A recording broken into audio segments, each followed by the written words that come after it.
Alors, dans ce petit vidéo, nous allons regarder ensemble comment se répartissent les voltages, les courants et les résistances dans un circuit en parallèle. Si on se réfère aux vidéos précédentes où nous avons discuté avec l'exemple des camions quittant une usine, nous voyons ici que les camions quitteront encore une fois l'usine et donc partiront de l'usine. Ces camions-là qui se déplacent représentent évidemment le courant. Cette fois-ci, les camions iront à différents clients. Alors, nous aurons des camions qui iront jusqu'au client numéro 3, des camions qui iront jusqu'au client numéro 2 et des camions qui iront jusqu'au client numéro 1.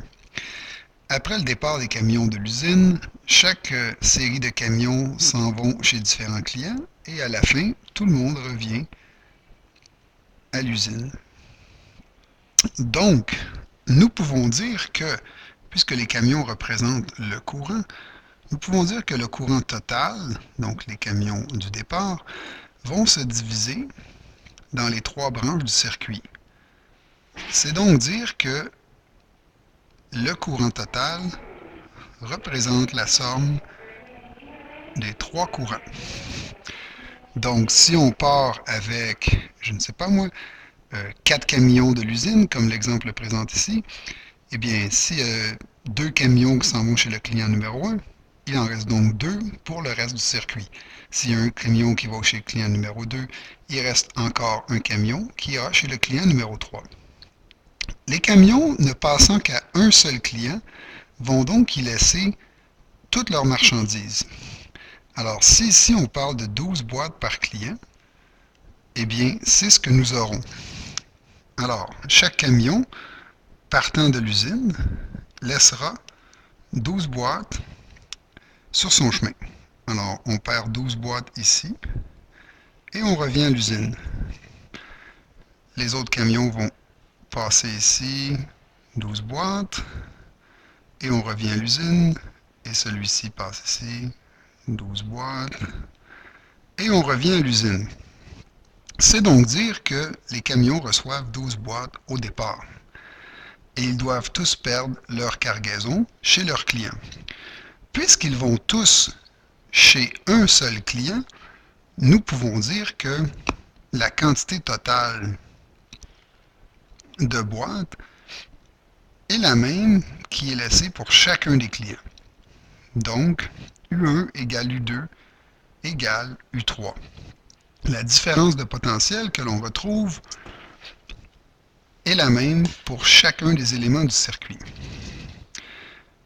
Ce qui est le contraire de le circuit en série. Dans le circuit série, les potentiels s'additionnent et les courants sont égaux. Du fait que nous avons ceci, IT égale I1 plus I2 plus I3, et que UT égale U1 plus U2 plus U3, cela va influencer la façon dont nous allons calculer la résistance totale. Donc, pour calculer la résistance totale, nous irons de la façon suivante. Puisque I égale U sur R, on peut dire que I1 égale U1 sur R1, que I2 égale U2 sur R2 et que I3 égale U3 sur R3. Nous avons dit à la page précédente que IT égale I1 plus I2 plus I3. Donc, si nous substituons par leurs valeurs correspondantes, I1, I2 et I3, nous aurons la formule suivante. IT égale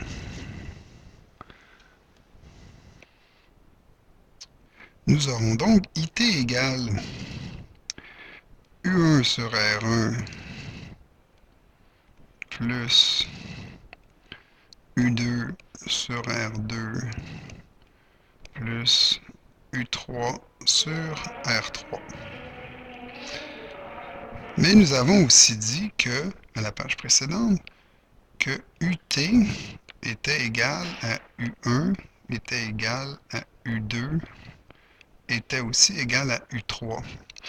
Donc, il est possible de remplacer, par exemple, U1 par UT. Ce qui nous permettra de dire UT sur R1 plus UT sur R2 plus UT sur R3 est égal à IT. Nous allons maintenant disposer de UT et le factoriser. Donc, si je factorise UT, j'aurai UT fois 1 sur R1 plus 1 sur R2 plus 1 sur R3. Et si je prends que IT sur UT est égal à 1 sur R1 plus 1 sur R2 plus 1 sur R3, ceci sera égal en fait à 1 sur RT, puisque ici j'ai I sur U et non U sur I. Si je veux RT, à ce moment-là, je pourrais toujours écrire que RT est égal à 1 divisé par 1 sur R1 plus 1 sur R2 plus 1 sur R3. Et ce sera la façon de déterminer la valeur de RT dans un exemple. Alors, si nous résumons, pour les circuits en parallèle, nous pouvons dire que dans les circuits en parallèle, les U sont tous égaux,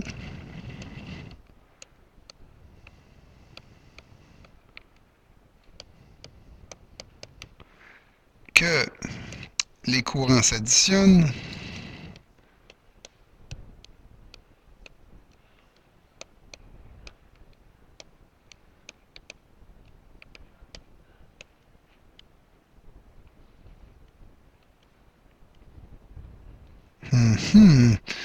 n'est-ce pas?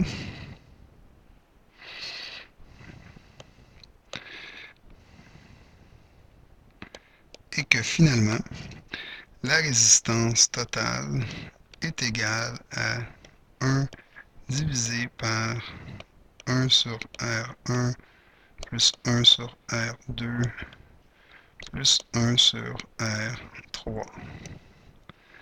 Et ça, ce sera pour les circuits en parallèle.